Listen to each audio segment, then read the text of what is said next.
Rialocha and welcome back to my channel. My name is Polo Matlala, and if you are here for the first time, Rago Amogela, we welcome you, and be sure to like, subscribe and hit the notification bell. So in the previous video, I stated one of the intentions of this platform, this YouTube channel, as a way to share my story so that others don't get to repeat the same mistakes that I made. And I thought that it is important for me to share one of the most life-changing events of my life, and that is getting pregnant at the age of 19. Let's take a moment and just, I got pregnant at the age of 19, and that completely changed my life. I often say to people that I don't even remember my life back then before I had my child, because sometimes it just feels like I've always had my child. So let's take it back to the beginning. So I matriculated in 2006, and after matriculating, I didn't have a plan as to what I was going to do with my life, because at the time I come from a poverty background and my parents couldn't afford to pay for my studies. And because, in matric, I was not the most hardworking learner at the time. I felt very detached, so to say, because I was doing mathematics and science, and for some reason I just didn't see myself as a future scientist. I didn't see myself as a doctor. I didn't see myself as I felt really detached, and that resulted in me not studying.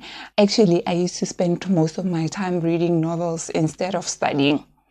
So my sister and I used to read a collection of books, teenage books, called The Sweet Valley at the time. And I also read, I remember there was a collection of books again, Mary-Kate and Ashley. So that was what I was reading throughout my matric year. Yeah. So you can just imagine what was happening in my life. So I would have a science test tomorrow, but I would just stick around and read Sweet Valley the whole night. So in 2006, when I matriculated, I just barely made it to, I got a university entrance, but it was average marks, and there was no bursary that was going to take me with those marks. So that was the first reality check. I didn't know what I was going to do with my life, and I had grown up with that plan that I will go to matric, and after matric I'll go to tertiary. But at that point in time, I didn't know what was going to happen with me. So in 2007, so that was my first year at home, it was like a gap year, trying to figure out what I'm going to do. And given the fact that at the time I had not applied while I was in grade 12, so it's not like there was any institution that was waiting for me. And so I was at home. But in 2007, it didn't bother me that much, because I used the year to continue with my reading and to try and figure out what I want to do. I decided to apply to study for a business management and a market. And I think my second option was marketing. Right? Either, between business management and marketing, the other was the first option and the other was the second option. So I applied for that, and following the application, I went and wrote a selection test. I think, marketing was the first option. I went and wrote a selection test, and following that, I was placed in the business management course, right? And I'm like, okay, 2008 we should be covered because I've applied early, everything is fine now. During 2007, at least I got a gap year away from school, and at least I figured out my next move. Sharp in January, I go to the TUT campus in Pretoria, the main campus, and I go there. I have my acceptance letter. I go and register. So what I thought that you register. Once you've registered, you go to the NSFAS office and you're automatically accepted because you've been accepted as a student. So I didn't know. So I registered and then I went to the NSFAS office, and the NSFAS office said, sis, no, that's not how it's done. So I was stuck again at home. Now this is 2008, and it was different from 2007 in a sense that now I was really getting worried in terms of my goals, in terms of where I was going. I didn't know what was going to happen with my life. And because I only had that idea that, like, I only had the A plan, one plan, that was finish matric, go to tertiary, get a degree, and go and work. That was the only plan that I had with my life. So when it didn't happen the second time around, unlike the first time, I sunk into a very deep depression, although it was not diagnosed, but I was struggling to sleep. Like, everything was just a mission that year. I just couldn't pick myself up. I'm naturally a self-motivated person, but that year I couldn't get myself up. So in the second half of the year, as the year went by, I started like picking myself up, and there was an acquaintance that I had at the time. We went to the same church, so she told me about this program that was happening at Moshate. Moshate is where the chief lives. So in Majaning, Temba, they have a chief, and so Moshate, that place, they had youth programs. So she told me about the youth program. So I was like, oh, great. This is exactly what I've been looking for since I've been at home and doing nothing. I was hungry, guys. I was hungry. I wanted to do something with my life. So I started with the youth program. Although I was busy with the youth program, I had been wanting to join the local radio station. So we had a local radio station, and I had previously submitted my CV. I had spoken to the programs manager at the time, and he had said to me that I should submit my CV, which I did, but nothing came out of that conversation. Nothing happened. And following that, another friend of mine said to me that there is this person who works at the station, right? So it's like, okay, so there's someone who works at the station. I think he could help you. He was a neighbor to my friend. So off we went to his place, and he was not there. And we found to his home, and we found the mother there. I left my phone numbers with the mother, and left and went back to my life. So the next day, on my way to the youth program, I thought that I should stop by his home before I went to the youth program, so that if he's home, we can discuss whether he can help me to get into volunteering at the local station. And guys, it was the minute our eyes locked, I was certain that this is not just going to be about me volunteering at the station. It was that instant connection that I had with him, and I realized that he felt the same way. And I think from that point onwards, it was that thing that there's this like complete attraction to the other person, and it's just not going to be about me volunteering at the station. We spoke like old friends, like we had known each other for a long time. And he asked me about why at this point in time I had changed my career choice. I wanted to be in journalism because I realized that throughout I've always loved reading. And I remember at the time the Move magazine had just started. So every Friday I went to Timber Complex to buy at ShopRite. I would go there and buy the Move magazine, that edition for that week. And next week I'll be back there. That was my routine. Every Friday I would do that, and I was listening to both Total Bliss, Azania at the time. I was big on like media, so I wanted to be in that space.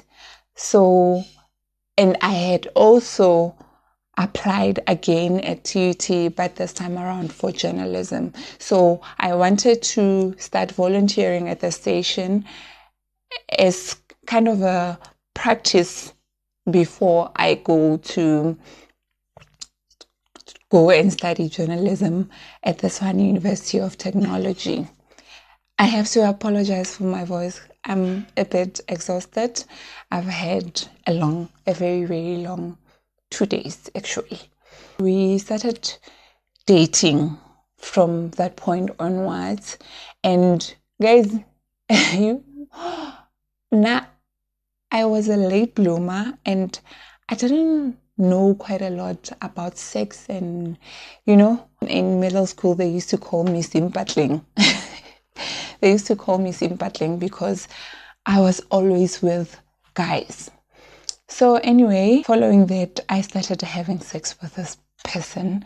And why I decided to start having sex, I think it's because I felt safe with him. And I think because he was older, I just felt safe. It felt safe for me. And yeah, that's what happened.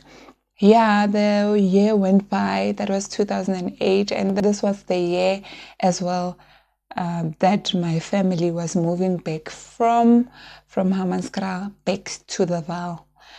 That was a decision that my parents made. In January 2009, I started with my studies at the Tshwane University of Technology. At the time, I was accepted for the journalism course. I had gone through the whole entire process, the selection process, and I had made it. And then following that, I went to school. At that time, I didn't know I was pregnant. I went to school. Take a moment. I went to school pregnant. I just didn't know it. So January, February, it goes. So because I had experienced a problem of not being regular in terms of the menstrual cycle, it didn't bother me that I had missed, I think, 2 periods. Yeah, I had missed 2 periods. And everybody around me was just giving me signs, but I was oblivious to the whole thing. So everyone around me was saying, I'm glowing, I'm this and that. Hey, Ubila, right? Ubila, you're glowing. And I'm like, yes, Marato Fontaine, darling. Marato Fontaine. Kanda, no, I'm pregnant.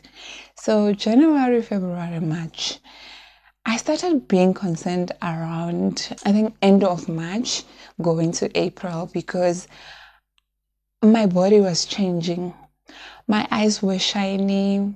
my complexion, I was lighter, and people couldn't stop telling me how beautiful I was. And like, I was like, how? I wear regular clothes. I'm not going out of my way to be beautiful, but every now and then, like every day, it's like there's someone who's coming to me who's like, oh, your eyes are so shiny. Oh, you're glowing. All those things. So when was it? In April. And I think between the two of us, we were also discussing it, that, am I pregnant? But we didn't want to go ahead and get a test because he didn't want a child at the time. We both didn't. It was not the right time to have a child. So yeah, April happened, and around April, I couldn't just be in denial anymore. I had to face facts. So we decided that I would go to a clinic and get the test done and find out what is going on with my life. I remember it was a Wednesday. Yo, I think on Wednesday I didn't like my classes. There were few classes, so it was a perfect day. So Soshanguve has 2 campuses. I went to the main campus in Soshanguve and tested. So got there, spoke to the doctor, and he was giving me a lecture, guys. He was telling me about, it's not just about pregnancy, it's about sexually transmitted. And I'm like, Motomodimu, like, I'm not interested in everything that you're saying, because right now, the only thing that I want to find out is whether I'm pregnant or not. And I'll take it from there. The rest, you can just save it for another day. It's important, yes, but just save it for another day. I'm not interested for now. Just give me like what I need right now. Okay, guys, I'm sitting there. I've already urinated and they are conducting the test and it comes back positive. That moment when that doctor said to me that, yeah, you are pregnant, and he started explaining. I was 16 weeks pregnant. Yep, I was so pregnant. And it's like your world spins around. Like I was going through so many emotions and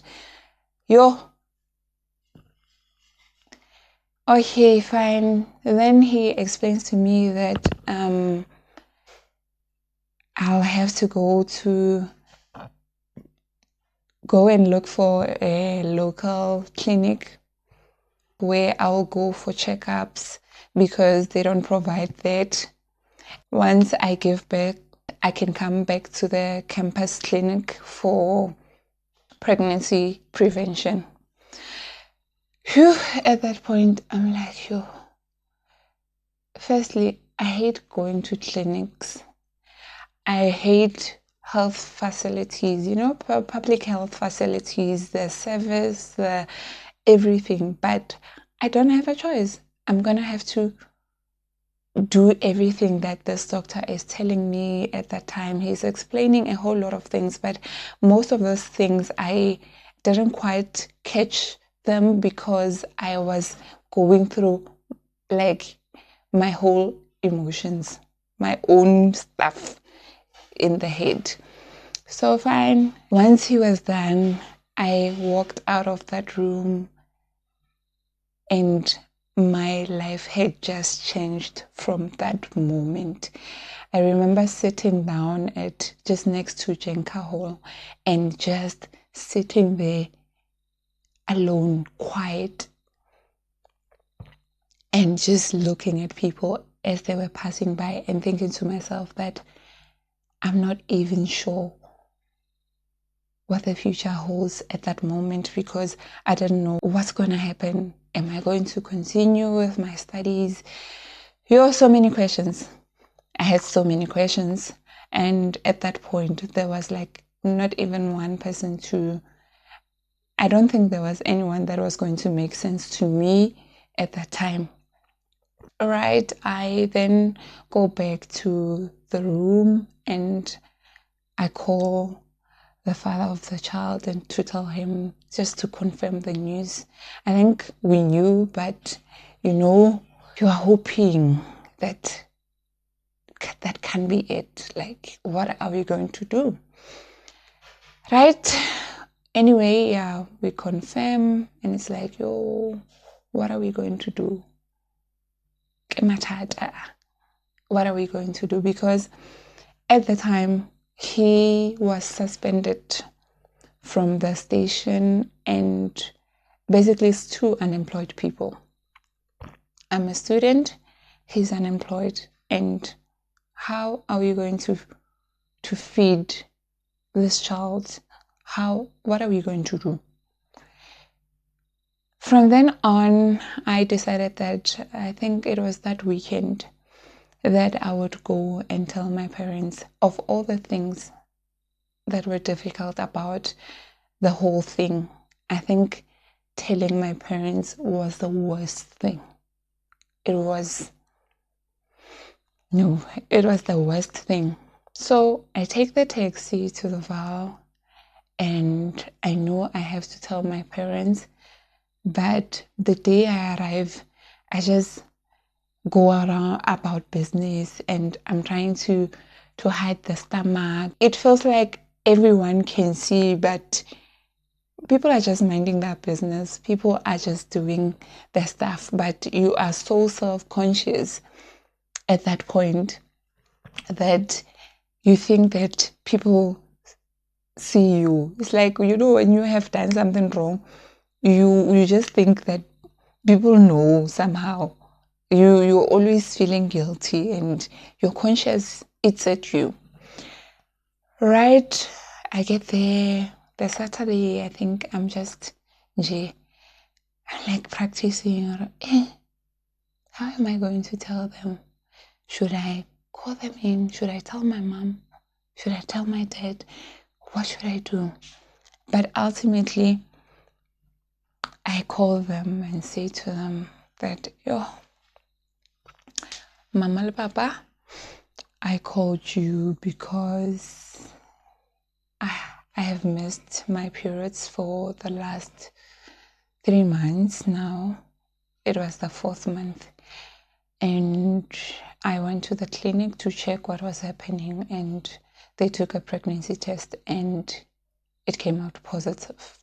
Sure. That dead silence. And it felt like it was more than, it must have been like 5 minutes, but it felt like an hour or 2 because no one said anything in that room after I made that public announcement. So after that, they started asking questions. Who is the father of the child? So because the father of the child had already had another child, right? So my parents, guys, my parents thought that I'm a home wrecker, basically. They thought I'm a home wrecker. They thought that I had gone and people were just getting along and in a relationship and I went and broke the relationship. Can't you know? That's not how it happened. He had broken up with the mother of the child and it had been a while and I so happened to get into the picture and there I was with another pregnancy. So I explained to them that no, that's not like, and my father asks questions. It's like, I have to answer questions now. My mom is just quiet at that moment, but my mother is generally quiet, especially in those kinds of instances. She's not one to speak. She'll just allow my dad to lead the conversation, and maybe afterwards she would sometimes give input, or she'll just keep quiet and just allow my dad to go on. Anyway, she kept quiet, and my dad was asking all the questions. Kimang, who is it? Yeah, all the questions. So, and at that time, I had bombs waiting, guys. 1, he's unemployed. 2, he has another child. Yeah. And here I was. I had just started with my studies. So what's going to happen with my life? And so they said, okay, what are your plans? What are you going to do? And I told them that I intend to continue with my studies, and it was expected that I would deliver in around September. Okay, fine. Then the next big thing was telling my elder brother, another problem, we discuss everything with my parents, and my parents say to me that don't tell your brother anything. We are going to speak to him. So I'm like, okay, fine. They'll speak to him, and then I guess I'll wait for them and I'll hear what happened, what did he say, and whatever. They'll give me a way forward. Okay, I go back to school, and at this point, it's just a tough period because now I'm forever thinking about the future, and not in a good way. I'm thinking about, am I going to be able to finish this course? And if I don't finish this course, like I'm back again in that dark space.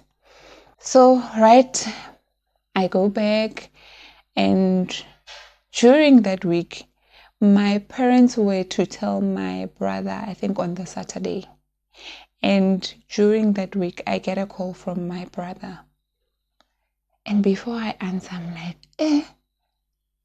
those people told me that they're going to tell him during the weekend. So why is he calling me? Or is it just a normal call? I pick up the phone. When I pick up the phone, okay, we talk like hi, and then he tells me that no, there are people there at TUT who tell me that you are pregnant. I'm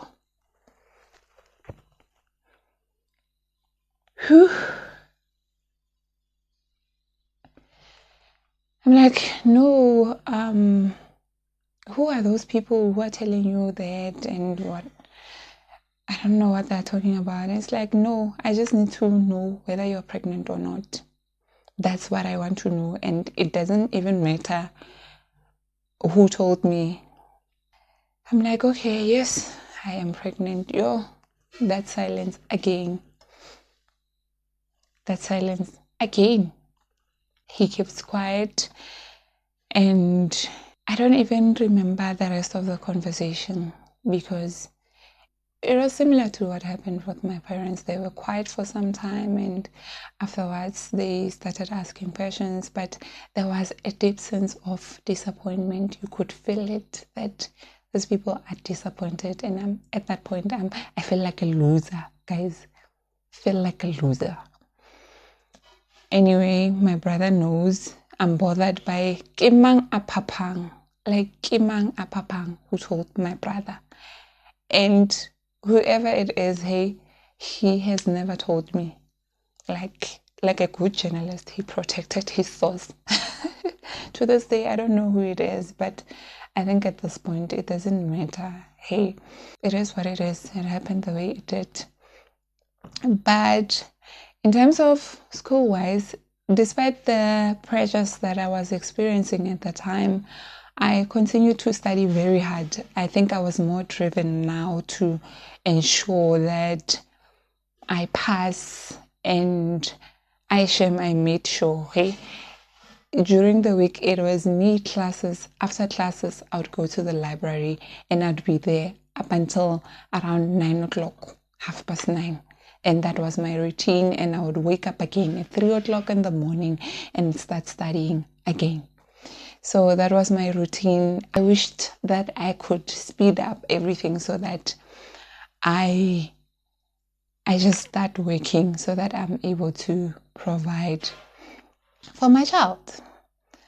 So, and then came that part, the boring part, the cultural things. Oh, that was the boring part. Now, because I am pregnant and it's out of wedlock, we have to go and inform the family. Is what they called Huisa Molato. Yo, of all the things that happened, that is one of the most annoying thing ever. Because one, you are pregnant and now Huisa Molato is like you are on the spotlight again. It's like telling your parents all over again.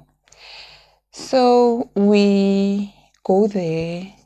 My dad asks for the family's numbers. Like, you know what I don't like about pregnancy? Now a whole lot of people get into the relationship. It's no longer about just the two of you. It's like there are so many people now that are involved, and it seems out of your control. There's nothing you can do about it. Like, you are pregnant and the other family has to know, and all these things have to be done. We go there and inform the family. I'm on the spotlight, guys. Just try and understand that I'm not feeling my best and I'm not looking my best. It's a horrible period, and we went there with my uncle and my cousin, Osmam Kopani, and then Osmam Kopani was left with me in the car while my dad and my uncle went in. They went in, they spoke to the family, and then afterwards I was called in, as in like, yeah, this is the one who's pregnant. This is the one who's pregnant. And he was also called in, and he was asked, do you know this person, Molato Kwahao? Are you accepting that you are the father of this unborn child? And he said yes, but for some reason my dad was not pleased with the answer. He wanted to hear him. Like, he stopped the meeting and said, you know what, I don't want in the future for your child to feel like he was pressured to say the things that he's saying. I want him to state clearly that he is the father of the unborn child. And I'm like, yo, drama can so much drama. Like, it's done. Like, can we move on? And then he did say that he's the father, and yeah, they started talking about he must be responsible. We must be responsible, and you are getting lectures. Guys, boring. From then on, they had cooked, but because I was like, at that point, I was in a period whereby I didn't want to talk to anyone. I didn't want to be around anyone. I remember we went to his room and we just sat there quiet. We were not talking to each other. We were just quiet because at that point there had been so many things that had happened, and yeah, it was just a horrible period. Luckily enough, following that, we went there around June. He was called back to work. Okay, we had something to celebrate. And after that, at least things were taking shape. Things were getting better. But I was getting heavier and heavier. It was difficult for me to cope now at school because I'd have back pains, and I was heavy. Sometimes we would go to studio and you have to do stuff, but everything was just becoming more and more difficult for me at that time. September came. According to the doctor, my son was expected to be delivered on the 24th of September. The 24th came with no child. And the week went by. There was still no child. And my son only came on the 2nd of October. And the labor. Sure. Labor. You know, each time when someone tells me that they're pregnant, I'm like, sure, you're gonna have to go through labor.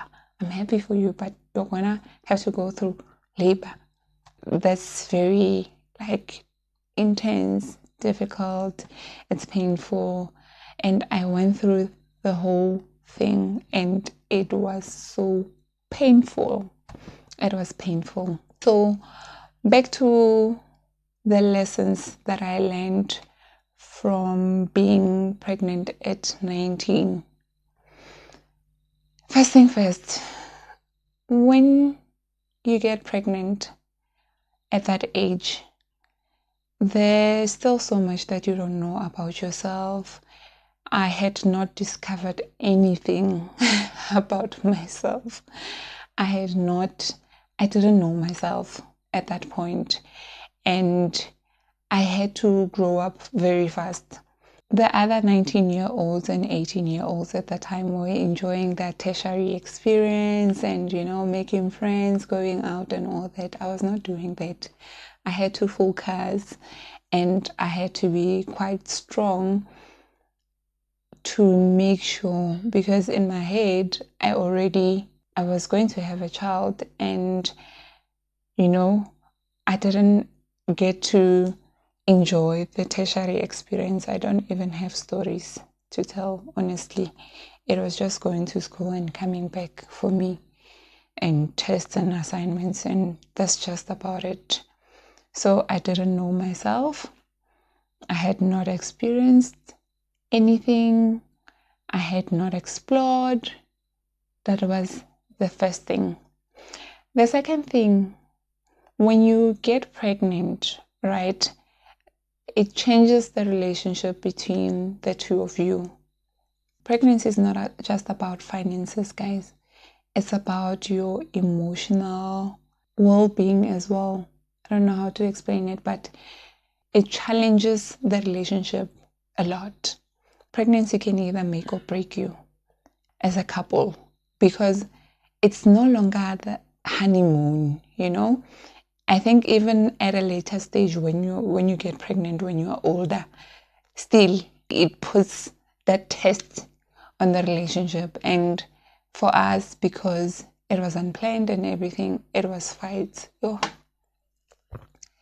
The arguments, there were a whole lot of arguments. And sometimes it was just about the most stupid of things, but because of hormones and because you're young as well, you're confused what's happening with your body, and it's like, what is going on with my life?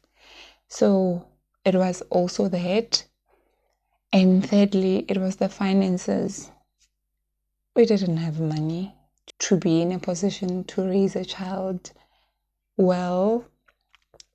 We didn't have money, even with him going back to work. He didn't earn that much and I was not contributing anything. I was a student.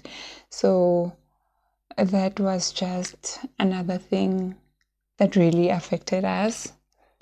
And although he did his best, when the child did come, he did his best with the little that he had. And another thing about being pregnant and being young is that there are going to be a whole lot of decisions that are going to be made about how the child is raised, such things. And there's little power. You have little power. For instance, in our case, there was a whole name issue whereby it was an argument about the name of the child. And another thing is arguments around how the child is raised. The other side feels like he should be raised this way. The other side thinks that he should be raised this way, and you are just in the middle. And because you are young, you don't really have that much power. Because in my case, I left my child with my parents, I think 10 days after I gave birth. 10 days. I left and went back to school, and they took care of him from that point on. So in terms of decisions that I made, it was difficult for me to even say anything, because now you're not even raising the child and you basically know nothing, man. You are young. So that's one of the things that bothered me. I constantly found myself in a very compromising position, in a sense that I was always in the middle, And when you are in the middle, the other party is pointing at you, and that other party is pointing at you. Everyone is blaming you, while you have done absolutely nothing. You have done absolutely nothing. That's another point. I feel that you shouldn't have a child early. And another thing was that health-wise, I was not sure. Sometimes I even wonder how my child made it, because I was so stressed during that time. I was extremely stressed. And I think that places a risk on the child and the entire pregnancy. It becomes risky because now you're forever stressed, you're forever overthinking, trying to map out a way forward, as to what's going to happen. Anxiety. What's going to happen with my life? Am I going to be able to give birth and go back and write my exams? Will I be prepared? Will I recover fully by that time? Those are some of the questions that I was asking myself, and I think that was too much pressure on the pregnancy. I think the intention of the video is, to make people aware of some of the consequences of giving birth early. And another thing, guys, is that from that point on, you are somewhere under pressure your whole life. You are under pressure your whole life. I've been so under pressure. Even when you start working, you want things to happen at a faster pace because you are under pressure to take care of your child. You have this person whom you are responsible for. So for me, I had to grow up very fast, and I didn't enjoy my 20s. I just remember being under pressure, and it didn't help that towards the end of my 20s, I broke up with the father of the child, and now from then on, I became a single mother, which is another thing. It's another challenge. But you know what? If you are 19 and you are pregnant, it's not the end of the world, right? It's not the end of the world. I think I'm just saying to you that you are going to have to be stronger, way more stronger than other 19-year-olds. You're going to have to move a whole lot faster than other 19-year-olds. But with that said, life will still take its own process, You are not going to get a job fast because when you have a child. No. Sometimes it's still going to take longer to get other things, because life is a process. That's how it happens. It's just that you are going to be under a whole lot of pressure. I managed to complete my diploma. I gave birth and went back and wrote my exams, and I passed that year. I passed exceptionally. Sometimes I laugh about it, or my son was helping me in a way, like he was making me smarter because he is quite smart. And I passed, and I've continued with my life. Basically, that's what I'm saying. I'm here, I'm alive, and I'm still able to take care of my child by the grace of God. And yeah, it's not the end of the world. You can still go on and achieve your goals, but it's just going to be a little bit difficult for you. And yeah, it's just going to be a whole lot different for you. So yeah, that's my pregnancy story, guys. That's how I got pregnant at 19, and those are the lessons that I learned from it. And I've never been pregnant again. Yes. Yes. Never been pregnant again since then. And my relationship with pregnancy, I tend to be kind of negative when it comes to pregnancy. Labor. There's no children. But I think the more I'm getting older, is the more I start also understanding that I am not 19 anymore. I don't think everyone has that negative experience that I had. But then again, I'm very grateful to have my child. And I love him so much. Like, he's my world. He's everything to me. And he's the one, by the way, who helps me out together with my sister with setting up and everything. We call him the sound guy. He checks the mics. He's a bit technical. And yeah, I'm grateful to have him in my life. He's changed my life for good, for the better. Yes, I've been under pressure, but it is the way it is. Because, sometimes when I look back at some of the things that happened in my life, and I feel like, I shouldn't have been pregnant at that age. But now that he's old, I'm like, yeah, it's fine. Who did it? He is all grown up. So God works in mysterious ways. But with that said, I'm not saying, you must just go and have a child and be pregnant at 19. No, that's not what I'm saying. I'm saying that should it happen to you, just be brave. It's not like, do you have any other choice though? Be brave. In the comments section, share your stories. Let's get to know each other and let's learn from each other. So until the next video, please like, subscribe, and hit the notification bell. And be kind and take care of yourself.